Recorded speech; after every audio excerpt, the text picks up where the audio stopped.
So in this last subtopic, we're gonna learn about rate of change. Okay, rate of change. The only LO for this subtopic is we need to solve problem related to rate of change.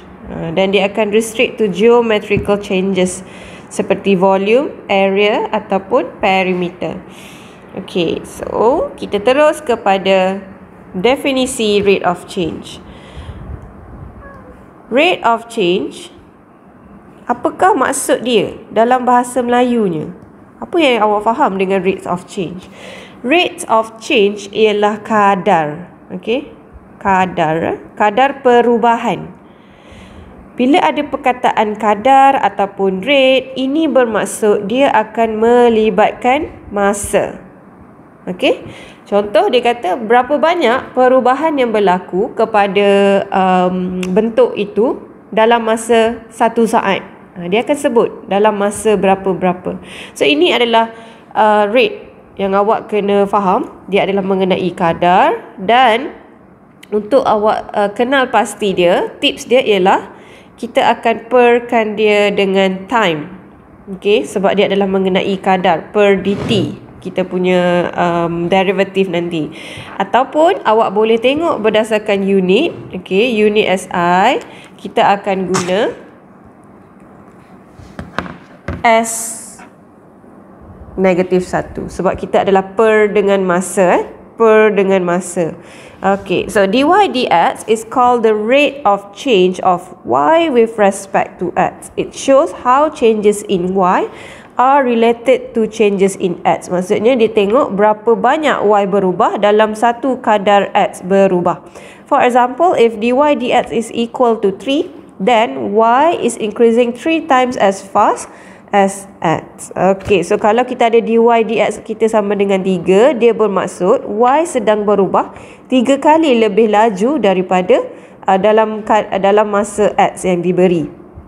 Okay, in other situations, letters other than x and y are used. For example, ds over dt. Ini yang kita akan biasa guna. Kita akan over with dt, which represent velocity, is used to represent the rate of change of displacement with respect to time. Okay, sebab kita over dengan dt, so kita with respect to time.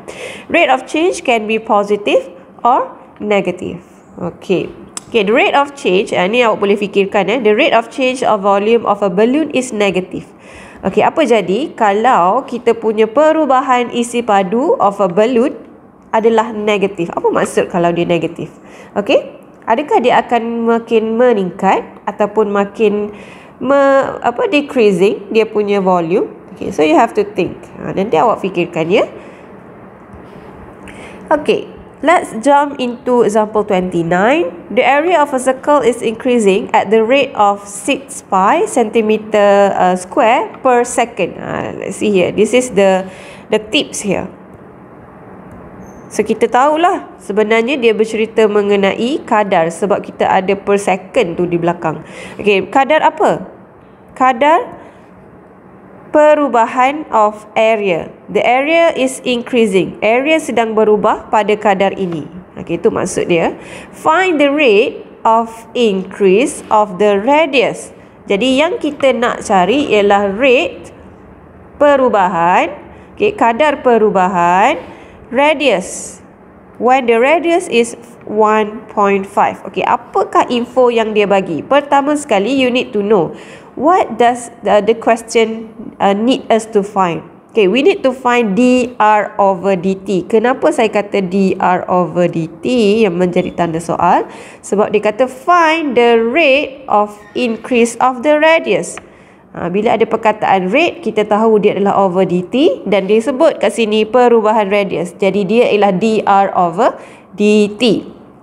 Okay, ini disebut kat sini. The question asks us to find dr over dt. Okay, apa lagi info yang dia bagi? Dia kata the area of a circle is increasing at the rate of this rate. Okay, bermaksud kita dah tahu satu info, dia adalah dA over dt. Sebab area yang berubah mengikut kadar masa. Okay, sebanyak 6 pi.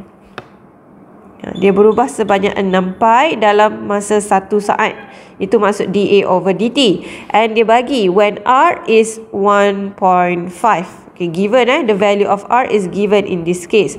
Okay, so before we proceed, kita akan tulis dr over dt as a chain rule. Sebab apa saya kata chain rule? Sebab kita ada 3 variables. Kita ada A, kita ada T dan kita ada R. Kita ada 3 variables here. So we need to use chain rule. So boleh bertulis catatan untuk rate of change, kita akan guna chain rule. Tulis rate of change, kita akan guna chain rule. Tu dia punya method to solve this one. Okay, so dr over dt, if we use chain rule here, tolong recall macam mana nak guna chain rule. If we have dr on top, so dr akan ada ke atas, we have dt at the bottom like this. Silangkan dia. And then the third variable is a, jadi kita akan tulis dA. That's the third variable. Okay, in order for us to find dr dt, ini yang menjadi tanda soal kita kan. Kita nak cari dr over dt. We need to know dr over dA and we need to know dA over dt. Kita kena tahu dua benda ni. dA over dt is given. See? It's given 6 pi. So problem kita sekarang ni, kita kena cari dulu dr over dt. Apa maksud dr over dA? Dia bermaksud hubungan antara area dengan radius. Okey, di sini dia bermaksud kita kena tulis persamaan area of the circle. Sebab kita kan melibatkan circle. So area of the circle is actually equal to A pi r square. Okay, betul. And if we differentiate this one, kita akan dapat dA over dr. Sebab dia ada terms R kat tepi kan. So dA over dr is equal to 2 pi r. Okay, itu yang kita akan dapat, dA over dr. But in this chain rule, we need to find dr over dA, not dA over dr. So the tips here is kita akan jadikan dua-dua ni sebagai pecahan and then kita akan terbalikkan dua-dua. So dA over dr, awak swap dia, terbalikkan dia dr over dA. Yang ni pun kita akan terbalikkan jadi 1 over 2 pi r. So now we have our dr over dA. Jadi kita boleh sambung kita punya chain rule. dr over dA is 1 over 2 pi r. Okay, times with dA over dt yang given tadi iaitu 6 pi. Okay, kita akan simplify, kita akan dapat 3 over r. Okay, now in order for us to find the value, we need the value for dr over dt. We need to know what is value of r here. As r is given, okay, when the radius is 1.5, okay, it means that r is given.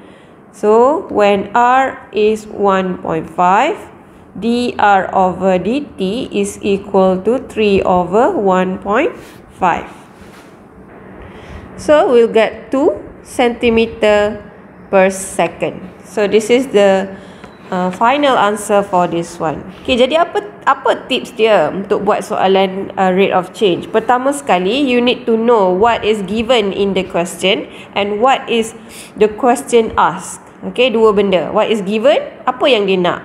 Okay, yang dia nak ialah dr over dt. Jadi berdasarkan apa yang dia nak, inilah yang perlu di chain rule kan. That's why kita pun buat chain rule dr over dt di depan. Okay, and then kita akan buatlah dia punya chain rule.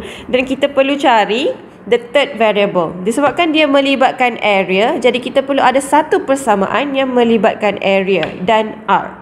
Supaya apabila kita differentiate, kita akan dapat dA over dr. Tetapi kita nak terbalikkan dia kan, sebab dalam chain rule kita ialah dr over dA. Jadi kita akan terbalikkan dia.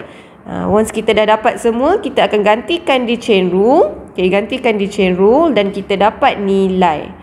Last sekali kita akan gantikan nilai r untuk dapatkan dr over dt. Okay, so that's the step to solve this question. Now, kita pergi kepada example 30. The side of a square, the side maksudnya 1 cc bukan area, bukan volume, dia adalah panjang. Panjang kepada square satu sisi itu meningkat sebanyak 5 cm dalam masa 1 saat. Itu maksud dia 5 cm per second. So ini adalah rate sebab ada per second. Ini adalah D. Katakan satu sisi of square, kita bagi X kita bagi unknown X sebagai sisi. Dia boleh jadi A, boleh jadi B. It's up to you.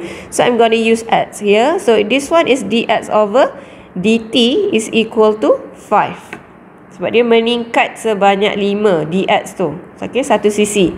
Find the rate of increase of the area. So soalan nak cari dA over dt. Ini soalan yang kita nak. When the length of a side is 10 cm. Apabila X kita ialah bersamaan dengan 10. Okay, panjang satu sisi ialah 10. Alright, so seperti yang kita dah maklum tadi, pertama sekali, you need to make sure you know what is the chain rule for this one. So kita akan buat dulu kita punya chain rule. Okay, dA over dt is the one that we are looking for. dA over dt, the rate of increase of the area kan tadi. So dA over dt is the one that we need. Okay, so we have dA on top, dt on the bottom, and the third variable is dx. Macam mana saya tahu dx? Sebab tadi saya dah guna dah dx kat situ. So that's the third variable. Okay, so what is given? This one is given. dx over dt kita dah ada sebab dia given dalam soalan.